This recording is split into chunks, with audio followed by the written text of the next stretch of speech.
नमस्कार, मैं सुधीर चौधरी। स्वागत है आपका हमारे नए शो डिकोड विद सुधीर पर। एफटीए डील के बाद ब्रिटेन से भारत आ रहा सारा सोना, अब ब्रिटेन में भी चलेगा यूपीआई। औकात में आया अमेरिका, डॉलर हो जाएगा तबाह। तो क्या है पूरी खबर बताएंगे, लेकिन उससे पहले यदि आप लोगों ने इस वीडियो को लाइक नहीं किया है तो अभी इस वीडियो को लाइक और हमारे चैनल को सब्सक्राइब कर दीजिए। तो चलिए वीडियो को शुरू करते हैं। तो दरअसल जो सोना कभी ब्रिटेन ने भारत से लूटा था, अब वही सोना भारत की धरती पर फिर से लौट रहा है। और इसके पीछे है वो पीएम मोदी की ऐतिहासिक डील जो पूरी दुनिया की अर्थव्यवस्था को झकझोरने वाली है। और सबसे ज्यादा झटका अगर किसी को लगने वाला है तो वो है अमेरिका का डॉलर, जिसकी बादशाहत अब डगमगाने लगी है। कभी भारत से पाउंड के नाम पर सब कुछ लूट लिया गया था, अब वही ब्रिटेन भारत के सामने झुक गया है। मोदी सरकार की विदेश नीति, make in India, digital India और डिफेंस एक्सपोर्ट जैसे मिशनों ने भारत की तस्वीर पूरी दुनिया में बदल दी है। भारत और यूनाइटेड किंगडम के बीच एफटीए यानी फ्री ट्रेड एग्रीमेंट के तहत अब वह सोना भारत लौट रहा है जो कभी मजबूरी में गिरवी रखा गया था। जिस भारत ने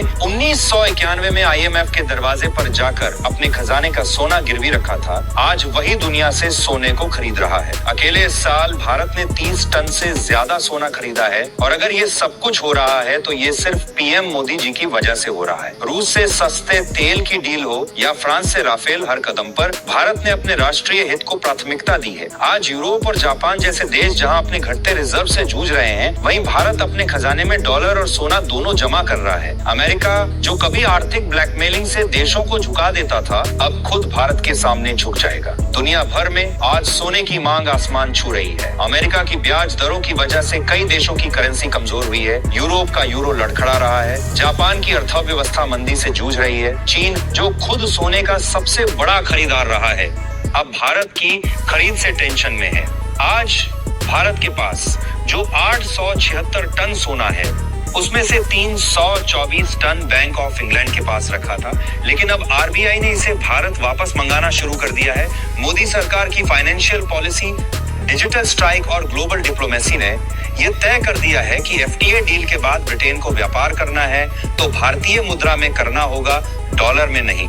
एफटीए डील के तहत अब भारत को कम टैक्स पर ब्रिटिश टेक्नोलॉजी, डिफेंस सप्लाई और अपना पुराना सोना भारत आने वाला है, जो कभी भारत से चोरी किया गया था। अमेरिका जिसने दशकों तक पूरी दुनिया को अपनी मुद्रा में व्यापार करने पर मजबूर किया, भारत और ब्रिटेन जैसे पुराने दुश्मन भी डॉलर को दरकिनार कर अपनी खुद की करेंसी में व्यापार की शर्तें बना रहे हैं।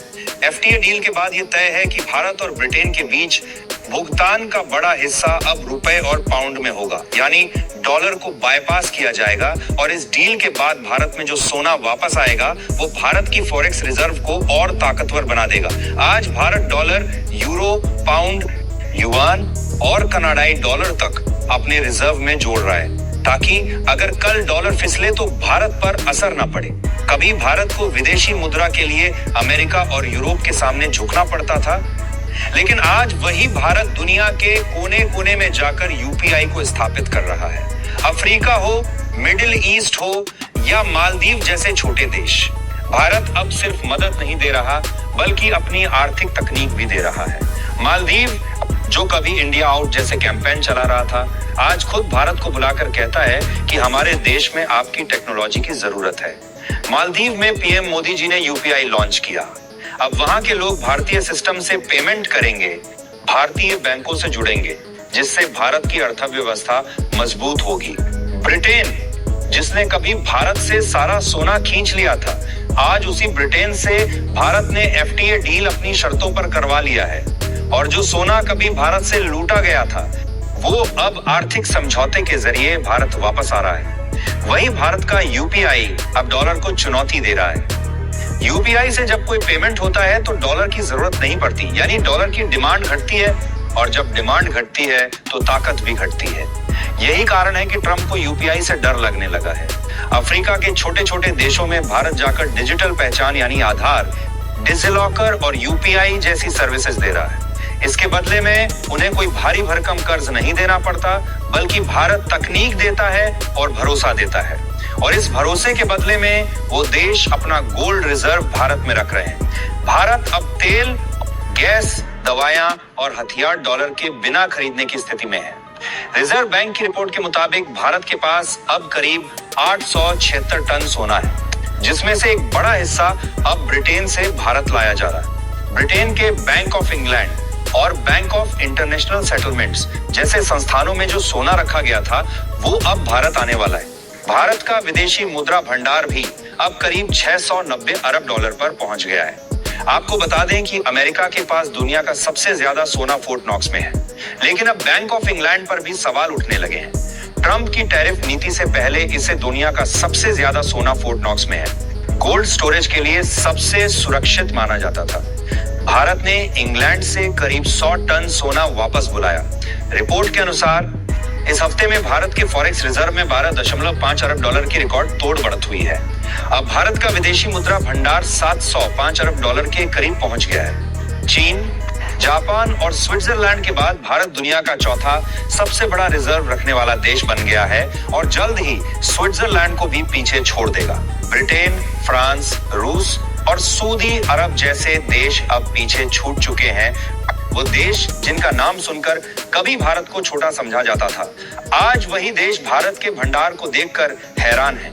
वहीं भारत के टूटे चावल यानी ब्रोकन राइस, जिनका उपयोग पहले पोल्ट्री, फिश फार्मिंग या पशु आहार में होता था, अब फिर से चीन और थाईलैंड तक एक्सपोर्ट किए जाएंगे। डॉलर आएंगे, रिजर्व बढ़ेगा, लेकिन सवाल यही रहेगा, क्या इस कमाई का लाभ खेत में खड़े किसान तक पहुंचेगा? पीएम मोदी ने बीते 10 वर्षों में भारत की छवि सिर्फ एक विकासशील देश की नहीं, बल्कि एक मजबूत वैश्विक शक्ति की बना दी है। अमेरिका हो या रूस, यूरोप हो या अरब, हर मंच पर भारत की गूंज सुनाई देती है।